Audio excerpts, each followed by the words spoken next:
जय हिंद। नमस्कार दोस्तों, एक बार फिर से आप सभी का स्वागत है हिंदी साहित्य में। और आज हम देखेंगे प्रेमचंद युग। सरस्वती पांडे गोविंद पांडे की पुस्तक इसका स्रोत है। वाचन स्वर ABANISH। तो देखते हैं प्रेम। इससे पहले हमने देखा हिंदी कहानी का विकास, कौन किसको पहली कहानी मानता है, कौन कौन विद्वान, इसके अलावा भी प्रमुख तथ्य। तो आज हम प्रेमचंद युग देखेंगे। प्रेमचंद का मूल नाम क्या था? नवाब राय। नवाब राय की पहली कहानी इश्क दुनिया व हुब्बे वतन शीर्षक से अप्रैल 1908 में जमाना पत्रिका में प्रकाशित हुई थी। तो नवाब राय इनका मूल नाम था, उसी नाम से लिखते थे। और इश्क दुनिया व हुब्बे वतन शीर्षक से 1908 में जमाना पत्रिका में प्रकाशित हुआ था। नवाब राय की प्रथम कहानी संग्रह सोजे वतन 1908 में जमाना पत्रिका में जमाना प्रेस कानपुर से प्रकाशित हुआ था। सोजे वतन में 5 कहानियाँ संकलित है। सोजे वतन अंग्रेजों के नाक में दम भी कर दिया था और इसको अंग्रेजों ने जला भी दिया था। तो इसमें कौन कौन सी कहानी है? इश्क दुनिया व हुब्बे वतन, और जो इसका विषय है, मतलब इसका हिंदी में, यदि इसको उर्दू से हिंदी में किया जाए तो सांसारिक प्रेम और देश प्रेम इसका उच्चारण होगा। दुनिया का सबसे अनमोल रतन, नेट के सिलेबस में है ही, यह मेरा वतन है, शेख मखमूर और सिल-ए मातम। सिल-ए मातम का मतलब शोक का पुरस्कार। तो इस प्रकार से है। बाकी यहाँ पे आप देख सकते हैं, सोजे वतन के प्रकाशन के बाद ब्रिटिश सरकार यानी अंग्रेज सरकार ने नवाब राय पर यानी कि मुंशी प्रेमचंद पर सिटीसन का आरोप लगाकर उनके सारे संग्रह को जब्त कर लिया। और सोजे वतन मतलब यह राष्ट्र प्रेम पे थी ना, देशभक्ति और राष्ट्र प्रेम पे थी, इसीलिए अंग्रेजों को हिला दी थी। सोजे वतन उर्दू कहानियों का संग्रह है, यह तथ्य भी याद रखिए। और अगला है प्रेमचंद नाम से उनकी पहली कहानी बड़े घर की बेटी, दिसंबर 1910 में, यानी कि जब हिंदी में लिखे प्रेमचंद नाम से लिखें तो बड़े घर की बेटी 1910 में जमाना में ही प्रकाशित हुआ था। प्रेमचंद की प्रथम कहानी सौत हिंदी भाषा और देवनागरी लिपि में 1915 में सरस्वती में प्रकाशित हुआ था। इनकी जो पहली कहानी है, प्रेमचंद की प्रथम कहानी सौत 1915 में सरस्वती में प्रकाशित हुई थी, और मतलब हिंदी भाषा और देवनागरी लिपि में पहली बार। और ऊपर जो दिया है 1910 में बड़े घर की बेटी, यह प्रेमचंद नाम से उन्होंने लिखा, हिंदी में उस पूरी तरह से वह नहीं था, इसीलिए यह नीचे वाला है कि पूरी तरह से हिंदी में कब था और देवनागरी लिपि में। तो 1915 है, 1915 सौत। आगे है कुछ आलोचक प्रेमचंद के पंच परमेश्वर, जो कि 1916 का है। इनकी प्रथम कहानी मानते हैं तथा अंतिम कहानी कफन तो है ये 1936 की, और पंच परमेश्वर को भी बहुत से लोग मानते हैं। तो आइए देखते हैं प्रेमचंद के प्रमुख कहानी संग्रह कौन कौन है। तो इसमें है सप्त सरोज 1917 का है, मतलब इसी कालक्रम के अनुसार ही हम देखते हैं।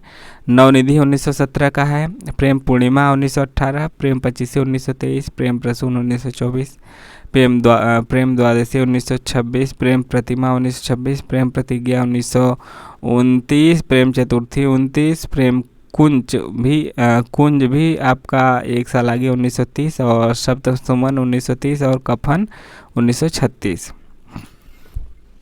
प्रेमचंद ने लगभग 300 कहानियाँ लिखी हैं, जो कि अब मानसरोवर शीर्षक से 8 भागों में विभक्त है। प्रेमचंद ने लिखा है, सबसे उत्तम कहानी वह होती है जिसका आधार किसी मनोवैज्ञानिक सत्य पे होता है। तो इनका यह कोटेशन भी याद रखिए, यह दे सकता है कि सबसे उत्तम कहानी वह होती है जिसका आधार किसी मनोवैज्ञानिक सत्य पे हो। यह कथन किसका है? तो यह कहानी के विषय में मुंशी प्रेमचंद का कथन है, उपन्यास के सम्राट मुंशी प्रेमचंद। और इन्होंने 300 से ज़्यादा कहानियाँ लिखी हैं, और मानसरोवर शीर्षक में 8 भागों में यह है। मानसरोवर 1, मानसरोवर 2, इसी प्रकार से करते करते मानसरोवर 8 भागों में है। प्रेमचंद को कहानी सम्राट कहा जाता है, पर प्रेमचंद को उपन्यास सम्राट कहा जाता है। ठीक है। प्रेमचंद की प्रसिद्ध कहानियों को कालक्रमानुसार इस प्रकार से देखते हैं, क्योंकि इनका जो है दुनिया का सबसे अनमोल रतन और ईदगाह नेट के सिलेबस में लगा हुआ है। आइए देखते हैं, इसी में आएगा भी। नमक का दरोगा 1913 का है, सज्जनता का धन 1916, ईश्वरी न्याय 1917, दुर्गा का मंदिर भी 1917, बूढ़ी काकी 1920 फेमस कहानी, शांति 1921, सवासर गेहूँ फेमस कहानी 1924, शतरंज के खिलाड़ी भी 1924 का है, यह भी फेमस है। मुक्ति मार्ग 1924, मुक्तिधन 1924, सौभाग्य के कीड़े 1924, दो सखियाँ 1928 का है। इसके अलावा अलगयोजा जरूर इम्पोर्टेंट है, अलगयोजा 1929 का है। पूस की राहत इम्पोर्टेंट रहा है, और 1930 का। समर यात्रा 1930, पत्नी से पति 1930, दो बैलों की कथा 1931, होली का उपहार 1931, ठाकुर का कुआं 1932। यह सब भी मतलब ज़्यादातर इनका कहानियाँ जो इसमें दिया गया है वह फेमस ही रहा है। ईदगाह 1933, ठाकुर का कुआं 1932। मतलब फिर दो यहाँ पे देखते हैं, सदगति 1930, दो बैलों की कथा 1931, होली का उपहार 1931, ठाकुर का कुआं 1932, ईदगाह 1933, नशा 1934, बड़े भाई साहब 1934, कफन 1936 का है। इसके अलावा देखते हैं चंद्रदर शर्मा गुलेरी ने 3 कहानियाँ लिखी हैं। कौन कौन? डॉक्टर गोपाल राय के अनुसार इनका कालक्रमानुसार इसी प्रकार से है। सुखमय जीवन 1911 का है। भारत मित्र में बुद्धू का कांटा 1914, उसने कहा था नेट के सिलेबस में 1915 सरस्वती में पत्रिका में प्रकाशित हुआ था। उसने कहा था प्रथम विश्व युद्ध की पृष्ठभूमि पर लिखी गई प्रेम संवेदना की कहानी है। यह वाक्यांशों में यह प्रश्न आ चुका है। आचार्य शुक्ल ने उसने कहा था कहानी की प्रशंसा करते हुए लिखा है कि घटना इसकी ऐसी है कि जैसे बराबर हुआ करती है, पर उसमें से भीतर से प्रेम का एक स्वर्गीय स्वरूप झांक रहा है, केवल झांक रहा है, निर्लज्जता के साथ पुकार या करा नहीं रहा है। कहानी भर में कहीं प्रेम की निर्लज्जता, प्रगल्भता, वेदना की विभत्स विवृत्ति नहीं है। सुरुचि के सुकुमार से सुकुमार स्वरूप पर कहीं आघात नहीं पहुंचा है। इसकी घटनाएं ही बोल रही हैं, पात्रों के बोलने की अपेक्षा। तो यह किसका कथन है? आचार्य रामचंद्र शुक्ल ने उसने कहानी थी के बारे में कहा है। उसने कहानी थी फ्लैशबैक शैली में लिखी गई है। यह पूर्वदीप्ति, इसी को फ्लैशबैक को हिंदी में पूर्वदीप्ति कहते हैं, पद्धति पर लिखी हिंदी की पहली कहानी है। जयशंकर प्रसाद की पहली कहानी 1911 में आई थी। यह ग्राम नाम शीर्षक से इंदु पत्रिका में प्रकाशित हुई थी। जयशंकर प्रसाद के कहानी संग्रह और चर्चित उपन्यास भी देख सकते हैं यहाँ पे।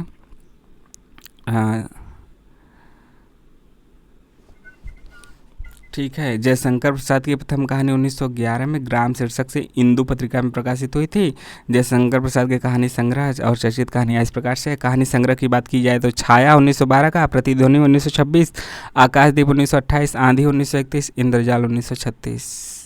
चर्चित कहानियों की बात की जाए तो पत्थर की पुकार, उस पार का योगी, चंदा, देवदासी, ममता, खंडहर की लिपि, घीसू, चूड़ी वाली, बिसाती, सालवती, मधुआ, नूरी, पुरस्कार, गुंडा और छोटा जादूगर।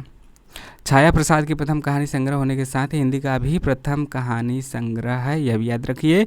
छाया प्रसाद की प्रथम कहानी संग्रह होने के साथ ही हिंदी का भी प्रथम कहानी संग्रह है। जयशंकर मतलब कहानी नहीं, कहानी संग्रह, इसीलिए पहला है। जयशंकर प्रसाद की अंतिम कहानी कौन थी? सालवती को माना जाता है। वृंदावन लाल वर्मा के देखते हैं अब कहानी संग्रह कौन कौन से हैं। तो वृंदावन लाल वर्मा के कहानी संग्रह में है आपका शरणागत 1950 का, और कलाकार का दंड भी 1950 का ही। वृंदावन लाल वर्मा को ऐतिहासिक कहानियों को परंपरा का जनक माना जाता है। वृंदावन लाल वर्मा को ऐतिहासिक कहानियों को परंपरा का जनक माना जाता है। अब देखते हैं राजा राधिका रमण प्रसाद सिंह। इनकी प्रथम कहानी कानों में कंगना 1913 इंदु पत्रिका में प्रकाशित हुई थी। इनकी प्रमुख कहानी संग्रहों की बात की जाए तो कुसुमांजलि, गांधी टोपी 1938 का, और सावनी समा। तो कुसुमांजलि, गांधी टोपी और सावनी समा 1938 का है। राजा राधिका रमण प्रसाद सिंह की अन्य महत्वपूर्ण कहानी कौन सी है? बिजली है। आचार्य शुक्ल के अनुसार चतुर्सेन शास्त्री 1914 से ही कहानी लिखना आरंभ कर दिए थे। इनके प्रमुख कहानी संग्रह हैं रजकड़, चतुर्सेन शास्त्री के यहाँ पे है ना, चतुर्सेन शास्त्री, रजकड़, अक्षत, बाहर भीतर, दुखवा में काश से कहूँ मोर सजनी, सोया हुआ शहर, धरती और आसमान, कहानी खत्म हो गई, स्त्रियों का ओज और सिंहगढ़ का विजय। चतुर्सेन शास्त्री की चर्चित कहानियों की बात की जाए तो अम्बपालिक, प्रबुद्ध, बिच्छुराज, बावरचीन हल्दी घाटी में, और इसके अलावा बाणवधू। चतुर्सेन शास्त्री के दुखवा में कासे कहूँ मोर सजनी कहानी बांग्ला कथाकार हरीश साधन मुखोपाध्याय की बांग्ला कहानी सेलिसम्मा बेगम का रूपांतरण माना जाता है। प्रेमचंद युग के अन्य महत्वपूर्ण कहानीकार और कहानियाँ देखते हैं। विश्वम्बरनाथ शर्मा का है गल्प मंदिर 1919 का, चित्रशाला भाग 1 1924, चित्रशाला भाग 2 1929, कल्लोल 1933, प्रेम प्रतिमा और मणिमाला। तो इस प्रकार से आगे है, आगे किसका है, ना ना ना ना ना ना ना ना ना ना राय कृष्ण दास। बात आती है राय कृष्ण दास की।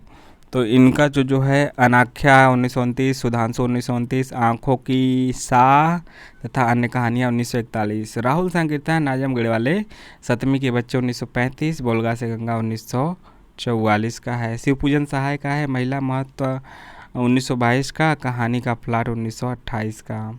पद्मलाल पुन्नालाल बख्शी का है, अंजलि झलमला 1934 का, कनक रेखा 1961 का। बद्रीनाथ भट्ट सुदर्शन का है, सुप्रभात 1923, परिवर्तन 1926, सुदर्शन सुधा 1926, तीर्थ यात्रा 1927, सुदर्शन सुमन 1933, पनघट 1939, नगीने 1947, झरोखे 1939। देखिए यहाँ पे झरोखे को पहले कर लीजिए, नगीने को बाद में, ठीक। झरोखे 1939 और लास्ट में नगीने 1947। इसके बाद नंबर आता है किसका, इसके बाद आता है चंडी प्रसाद हृदयेश का। इनका है निंदन निकुंज 1923, वनमाला। भगवती प्रसाद वाजपेयी का है मधुपर्क 1929 का, दीप मालिका 1930 का, पुष्करणी 1936, हिल्लोर 1938, खाली बोतल, मेरे सपने, ज्वार भाटा 1940, कला की दृष्टि 1942, उपहार 1942, अंगारे 1944, उतार चढ़ाव 1950 का है। विनोद शंकर व्यास का है नौ पल्लव 1928, तुलिका 1928, भोली बात 1929, मणिदीप 1945, नक्षत्र लोक 1950, 80 कहानियाँ 1960 की। जनार्दन झा द्विज का है, जनार्दन झा द्विज जनार्दन झा द्विज का है, किसलय 1929, मालिका 1930, मृदुदल 1932, मधुमई 1937 का है।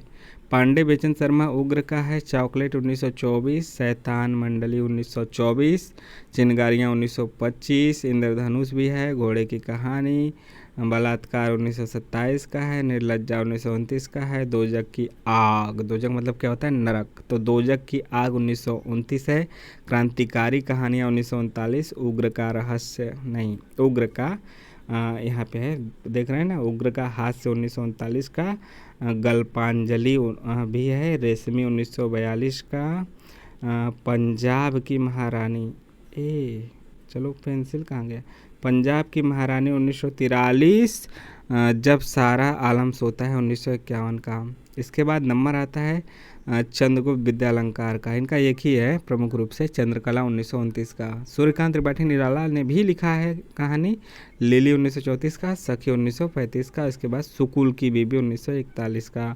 भगवती चरण वर्मा का है दो बाके 1936 का, इंस्टॉलमेंट का कुछ पता नहीं। और मुगलों ने सल्तनत बख्श दी और मोर्चाबंदी, यह दोनों मतलब कि 1 2 3 4 1 2 3 4 कहानियाँ यहाँ पे हुई। तो पांडे बेचन शर्मा उग्र, मतलब पॉइंट देख लेते हैं। पांडे बेचन शर्मा उग्र की कहानी उसकी माँ के आधार पर नंद दुलारे वाजपेयी ने उग्र को हिंदी का प्रथम राजनीतिकार कहानी माना है। किसको? पांडे बेचन शर्मा ने उग्र की कहानी उसकी माँ के आधार पर नंद दुलारे वाजपेयी ने उग्र को हिंदी का प्रथम, तो किसने माना है? नंद दुलारे वाजपेयी ने। किसको माना है? पांडे बेचन शर्मा उग्र को पहला हिंदी का राजनीतिक कहानीकार माना है। इसके बाद है उग्र की चिंगारियाँ, 12 कहानियों का संग्रह है। 12 कहानियों का संग्रह है। 1929 में अपने क्रांतिकारी विचारों के कारण ब्रिटिश सरकार द्वारा जब्त कर लिया गया। निराला के सखी का सन 1945 में चातुरी चमार नाम से प्रकाशन हुआ था। तो इस प्रकार से प्रेमचंद युग यहाँ पे समाप्त हुआ। कैसा लगा ज़रूर कमेंट के माध्यम से बताइए और चैनल को सब्सक्राइब ज़रूर कीजिए, लाइक और शेयर भी करते रहिए। मिलते हैं नेक्स्ट वीडियो में। जय हिंद, जय भारत। यह आप देख रहे थे, आप सुन रहे थे, देख और सुन दोनों रहे थे। यह आपका हिंदी साहित्य का पेपर खराब, हाँ, ऐसा नहीं है, मतलब कि मिलते हैं नेक्स्ट वीडियो में। जय हिंद, जय भारत।